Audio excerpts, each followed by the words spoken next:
الحمد لله رب العالمين والصلاة والسلام على رسول الله وعلى آله وصحبه أجمعين أما بعد அன்பார்ந்த இஸ்லாமிய சகோதரர்களே, அல்லாஹ்வின் நல்லடியார்களே, இஷாவுடைய தொழுகையை தொழுதுவிட்டு இந்த இடத்தில் அமர்ந்து கொண்டிருக்கும் உங்கள் ஒவ்வொருவர் மீதும் அல்லாஹ்வின் சாந்தியும் கிருபையும் பரக்கத்தும் என்றென்றும் உண்டாக வேண்டும் என்று பிரார்த்தித்தவனாக இந்த வாராந்த மார்க்க உபன்யாச நிகழ்ச்சியிலே இன்று இந்த உலகத்திலே படைக்கப்பட்டிருக்கின்ற நாம் எங்களுக்காக வேண்டி அல்லாஹ் இந்த புவியை ஒரு சில காரணிகளுக்காக, ஒரு சில காரியங்களுக்காக, சில விடயங்களை எங்களுக்கு இந்த புவியில் ஆக்கி தந்திருக்கின்றான். அவைகளுக்கு எங்களுடைய அந்த செயற்பாடுகள் எந்த அளவுக்கு இருக்கின்றது என்பதை இந்த இடத்தில் சற்று பார்க்கலாம் என நினைக்கின்றேன். அன்பார்ந்த சகோதரர்களே, அல்லாஹ்வின் நல்லடியார்களே, இந்த உலகத்தில் மனித வர்க்கத்தை அல்லாஹ் படைத்து இந்த உலகத்திலே நீரென்றும் நெருப்பென்றும் காற்றென்றும் பல்வேறுபட்ட இயற்கையான விஷயங்களை அல்லாஹ் எங்களுக்கு படைத்து தந்திருக்கின்றான். ஏன் இந்த உலகத்தில் நாங்கள் வாழ வேண்டும், இந்த உலகத்திலே நாங்கள் ஜீவிக்க வேண்டும் என்பதற்காக அல்லாஹ் சுப்ஹானஹு வ தஆலா பல்வேறு வளங்களை எங்களுக்கு தந்திருக்கின்றான். இந்த வளங்களின் மூலமாக அல்லாஹ் எங்களிடம் ஒரு சில விடயங்களை எதிர்பார்க்கின்றான். நாங்கள் அல்லாஹ்வுக்கு நன்றியுள்ளோர் அடியானாக மாற வேண்டும். இந்த வளங்களை நாங்கள் துஷ்பிரயோகம் செய்துவிடக் கூடாது என்பதில் நாங்கள் உறுதியாக இருக்க வேண்டும். ஆனால் தற்சமயத்திலே நாம் ஒரு சிறியோரு கிராமத்தில் இருந்து கொண்டிருக்கின்றோம். இந்த வளங்களை நாங்கள் எந்த அளவுக்கு பாதுகாக்கின்றோம் என்பதை நாங்கள் சற்று அலசி ஆராய வேண்டும். அல்லாஹ் சுப்ஹானஹு வ தஆலா குர்ஆனிலே குறிப்பிடும் போது வலா துஃப்ஸிது ஃபில் அர்த் பஅத இஸ்லாஹிஹா, இந்த புவியை நீங்கள் என்ன செய்ய வேண்டாம், அழித்து விட வேண்டாம், நீங்கள் இந்த புவியிலே குழப்பத்தை ஏற்படுத்தி விட வேண்டாம் என்று அல்லாஹ் குர்ஆனிலே குறிப்பிடுகின்றார். அல்லாஹ் சுப்ஹானஹு வ தஆலா இந்த உலகத்திலே நீரை தந்திருக்கின்றார். அந்த நீரை நாங்கள் எப்படி கையாள வேண்டும் என்று கற்று தந்திருக்கின்றார். இந்த உலகத்திலே அல்லாஹ் ஒரு காற்றை தந்திருக்கின்றார். அந்த காற்றை நாங்கள் எவ்வாறு கையாள வேண்டும் என்று எங்களுக்கு கற்று தந்திருக்கின்றார். நாங்கள் என்ன செய்து விடக்கூடாது, காற்றை எங்களுக்கு தந்திருக்கின்றார், நாங்கள் காற்றை மாசுபடுத்தி விடக் கூடாது என்பதற்காக சில விடயங்களை நாங்கள் செய்ய வேண்டும். தண்ணீரை எங்களுக்கு தந்திருக்கின்றான், தண்ணீரை நாங்கள் மாசுபடுத்தாமல் சில விடயங்களை நாங்கள் செய்ய வேண்டும்.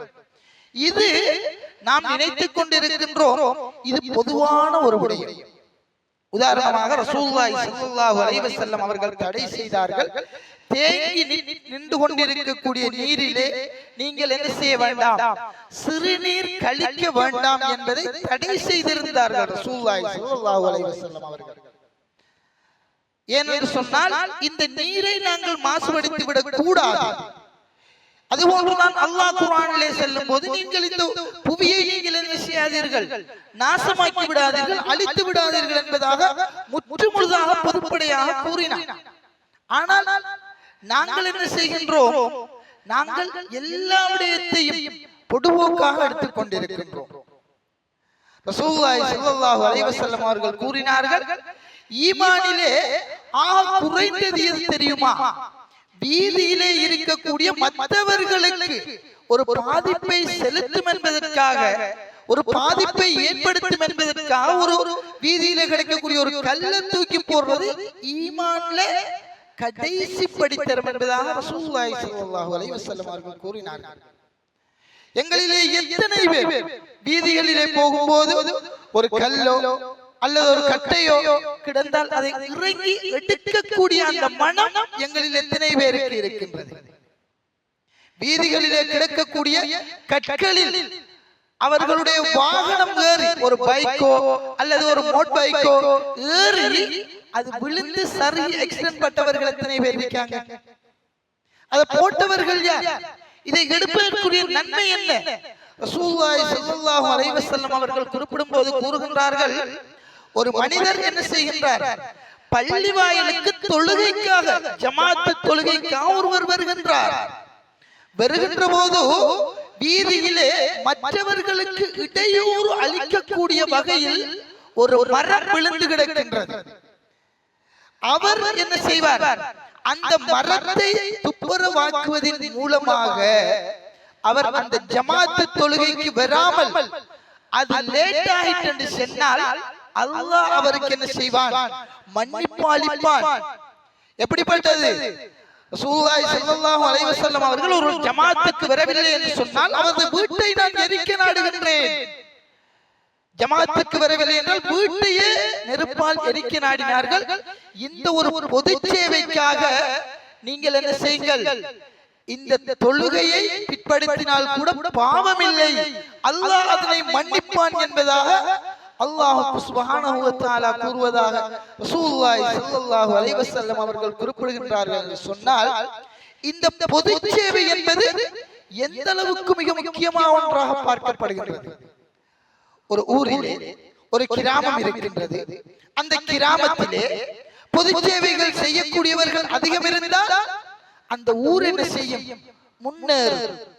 நாங்க என்ன செய்யறோம், எங்கட ஊர்ல நாம என்ன செஞ்சுக்கிட்டு இருக்கோம் பாருங்க, எல்லாரும் வீடும் துப்புரவாக இருக்கும். மாஷா அல்லாஹ். அவங்களோட வீட்டுக்கு முன்னுக்கு இருக்கிற வாசல் அழகாக இருக்கும், வெள்ளை வெளியீரண்டு இருக்கும்.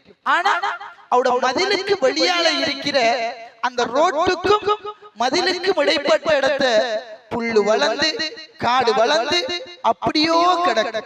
என்ன, எங்கட வீடு துப்புரவா இருந்தா போதும், பொது இடம் துப்புரவாக இருக்க வேண்டிய அவசியம் இல்லை, அதை நான் பார்க்க வேண்டிய அவசியம் இல்லை. இப்படி நம்முடைய ஈமான் போய் பாருங்க. அது மாத்திரமா, நம்முடைய வீட்டுக்கு பக்கத்துல ஒரு எம்டி வளம் ஒன்று இருந்தா போதும். சுப்ஹானல்லாஹ். எங்களுடைய பெண்களாக இருக்கலாம், ஆண்களாக இருக்கலாம், அல்லாஹ் நாடின ஒரு சிலரை தவிர அதிகமானவர்களுக்கு அந்த பக்கத்து வளவு எம்டி வளவாக இருந்தால் அதுதான் அவங்களோட குப்பை தொட்டியாக இருக்கும். அதை பத்தி யோசிக்கிறல்ல, யாரு வளவா இருந்தாலும் பிரச்சனை இல்லை, அவங்களோட குப்பை எல்லாம் அந்த வளவுக்கு தான் கிடக்கு. இது எந்த அளவு ஈமான் பாருங்க. நம்முடைய சமூகத்துல சர்வசாதாரணமாக நடக்குது. இவைகளை எல்லாம் நாங்க என்ன செய்யணும், தவிர்த்து கொள்ளணும். நாங்க முன்மாதிரி மிக்க சமூகமாக என்ன செய்யணும், இருக்கணும். பக்கத்து வளவு இருக்கா, நாம ஏழுமான அளவு அதை என்ன செய்யணும், நம்மளால கிளீன் பண்ணத்தான் ஏழாவாக இருந்தாலும் நாம என்ன செய்யணும், அந்த வளவுக்காரருக்கு உபத்திரவம் செய்யாமல் என்ன செய்யணும், இருக்கணும். நம்மட வளவுக்குள்ள நாம குப்பையை போடுறதுக்கு நம்மட மனசு வருகிறது இல்ல, பக்கத்து வளவுக்காரன் அந்த குப்பையை கொண்டு போடுற மனுஷன் நம்மட எந்த மனசுல இருக்கு பாருங்க. பொது வேலைகள்ல பொதுவான விஷயங்கள்ல நமக்கு ஆர்வம் இல்ல, அதை பத்தி யோசிக்கிறது இல்ல, அதை பத்தி சிந்திக்கிறது இல்ல. ரசூலுல்லாஹி ஸல்லல்லாஹு அலைஹி வஸல்லம் அவர்கள் குறிப்பிடும் போது கூறுகின்றார்கள், நீங்கள் ஒவ்வொருவரும் பொறுப்புதாரி. உங்களோட பொறுப்புகள் பத்தி அல்லாஹ் கேட்பான். நம்ம நினைச்சுக்கிட்டு இருக்கோம், நம்ம இங்க இருந்து தப்பிச்சு பேய்த்திடலாம், வளவுக்காரன் பார்க்கல, நம்ம போடுறோம். இதுலயும் ஒரு சில தாய்மார்கள் பிள்ளைகளுக்கு கட்டுற பம்பஸ்களை கூட அப்படியே கொண்டு வந்து போடுறாங்க பாருங்க. நம்முடைய முஸ்லிம் சகோதரர்கள் வாகனத்துல போகக்குள்ள என்ன செய்யுது, நம்ம பின்னால வருவோம், அப்படியே வாகனத்துல போகல அப்படியே ஒரு வளவுக்கு எரிஞ்சு போட்டு போவாங்க. அப்படியே போற போகலே ஒரு அறி. எப்படி முஸ்லிம் சகோதரர்கள், முஸ்லிம் பேர்தாங்கிகள். எனவே அன்பார்ந்த சகோதரர்களை, இவைகளை நாங்கள் என்ன செய்ய வேண்டும், மாற்றிக்கொள்ள வேண்டும். அதுபோன்று பொதுவான வேலைகள் என்று வருகின்ற போது, பொது சேவைகள் என்று வருகின்ற போது முன்மாதிரிகளாக மற்றவர்களுக்கு முன்னுதாரணமாக நாங்கள் என்ன செய்யணும். ஊர்ல ஒரு பொதுவான வேலை ஒன்று நடக்குது, ஒரு பொதுவாக ஒரு வேலைக்கு எங்களை அழைக்காங்க என்று சொன்னா நாங்க என்ன செய்யணும், முண்டி அடிச்சு கொண்டு வரணும், செய்யணும். அதுக்கு நாங்க எங்கட அந்த பார்ட்டிசிபேஷன் வந்து முதலாவதாக இருக்கணும். அதெல்லாம் நாம என்ன செய்யறோம் இல்ல, யோசிக்கம் இல்லை. ஆனா அல்ஹம்துலில்லாஹ் நாம உதாரணமாக ஒரு வேலை ஒன்று சொல்லி என்ன செய்யறோம், பள்ளி வாயிலையோ பாடசாலைகள்லயோ ஒரு பொது இடத்திலேயோ ஒரு வேலொண்டிருக்கி வாங்க என்று சொல்லி சொன்னா எங்களுக்கு எத்தனை பேர் வாரம் சகோதரர்களே, எத்தனை பேர் அதுல கலந்து கொள்றோம்? பாடசாலையில் ஒரு சிரமதானம் அல்லது பள்ளி வாயில்கள் ஒரு சிரமதானம் அல்லது ஒரு பொது இடத்துல ஒரு வேலொண்டு செய்யப்படுறோம் வாங்க என்று சொன்னா அந்த இடத்துல ஆட்கள் இல்ல. ஏன் அந்த அளவுக்கு நம்முடைய ஈமான் போயிட்டு? இவை எல்லாம் செய்யாமலுக்கு நாம் என்ன செய்யற? சமூக வலைத்தளத்துல உதாரணமாக ஒரு பாடசாலை இருந்தா அந்த பாடசாலையில வேலைன்னு சொன்னா வரமாட்டாங்க. ஆனா அந்த பாடசாலை நிர்வாகத்துக்கு விமர்சிப்பவர்கள் 1000 இருப்பாங்க. ஒரு பள்ளி வாயில் என்று வருகின்ற போது ஒரு வேலைக்கு ஒரு ஆள் இருக்காது. ஆனா பள்ளி வாயில் இருக்கிறார்கள் விமர்சிக்கிறதுக்கு 1000 பேர் இருப்பாங்க. தொழுவது கிடையாது, மார்க்க விடயங்களில் ஆர்வம் கிடையாது, பொது சேவைகளில் ஆர்வம் கிடையாது, ஆனால் பேச்சுக்கு மட்டும் குரல். எனவே அன்பார்ந்த சகோதரர்களே, அல்லாஹ்வின் நல்லடியார்களே, இவைகளை நாம் என்ன செய்யணும்? முற்று முழுதாக தவிர்த்து கொள்ள வேண்டும். அதுபோன்று வாலிபர் சமூகங்களை என்ன செய்ய வேண்டும்? நாம் முன்னுதாரணமாக இருக்க வேண்டும். ஒரு பொது சேவைகள் என்று வருகின்ற போது எதையும் எதிர்பார்க்காமல் நாம் என்ன செய்யணும். அதுபோல பொது சேவைகள் செய்யறாங்க என்ன செய்வாங்க? செல்லுவாங்க. எப்படி என்று சொன்னா காக்கிற மரத்துக்கு தான் கல்லடியும் பொல்லடியும் என்று சொல்றேன் செல்லுவாங்க. ஒரு பழமொழி ஒன்று. என்ன செய்யற? பொது சேவை செய்யறவனுக்கு அடி கூட. என்ன செய்வான்? 10 பொது சேவை செய்வான். அதை என்ன செய்யற? கணக்கெடுக்கிறல்ல. அதான் அவன் வேலை செஞ்சுட்டீமா அதை பத்தி ஒரு தெரு பேச மாட்டாங்க. ஆனா 10% சோறு வந்து கொடுத்துட்டான்னு சொன்னா ஒரு வருஷத்துக்கு அது கேச்சு பாருங்க, அவருக்கு தெரிஞ்ச அளவு கொடுத்துட்டாரு, அப்படி கொடுத்துட்டாரு, இப்படி கொடுத்துட்டாரு.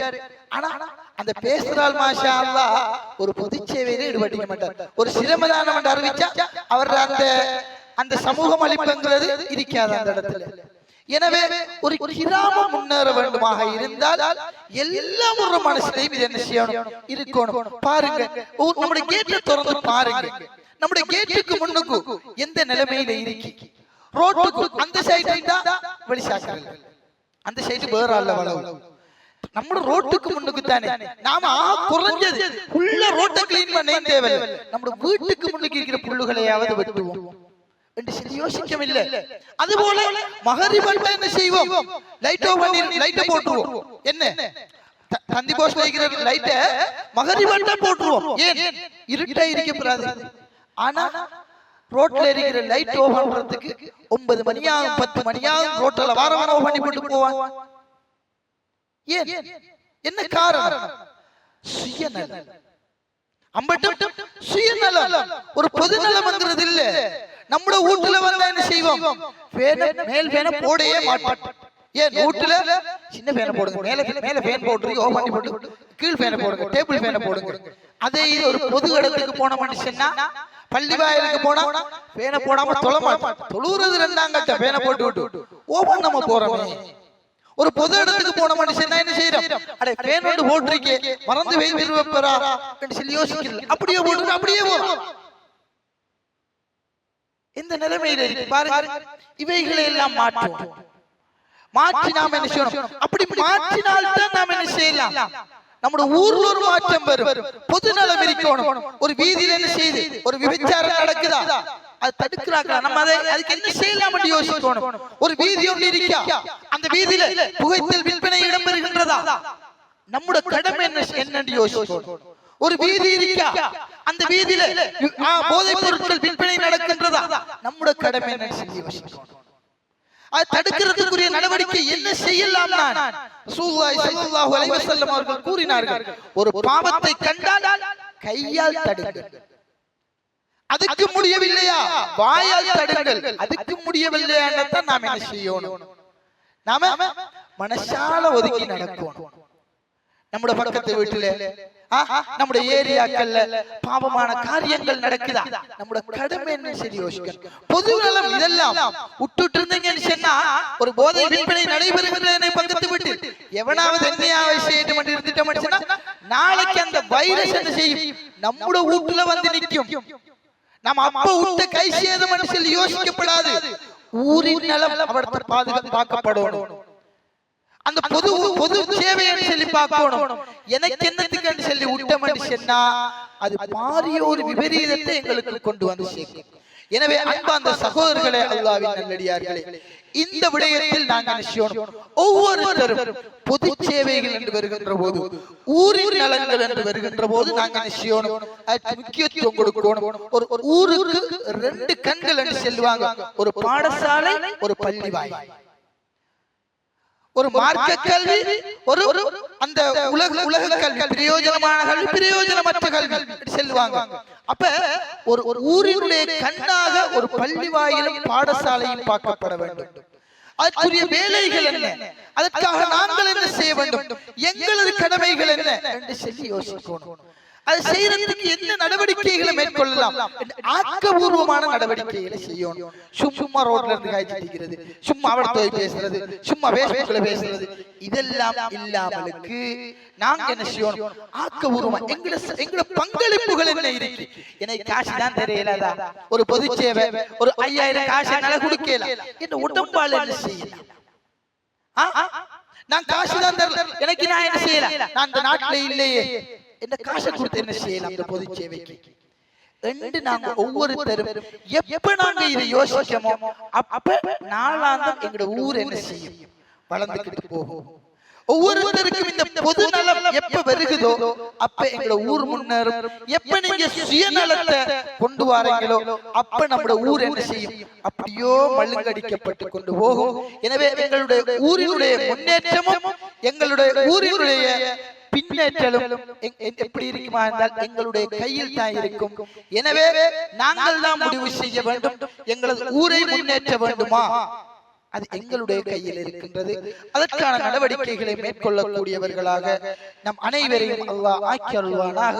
வ ஆஹிரு தஅவானா அல்ஹம்துலில்லாஹி ரப்பில் ஆலமீன்.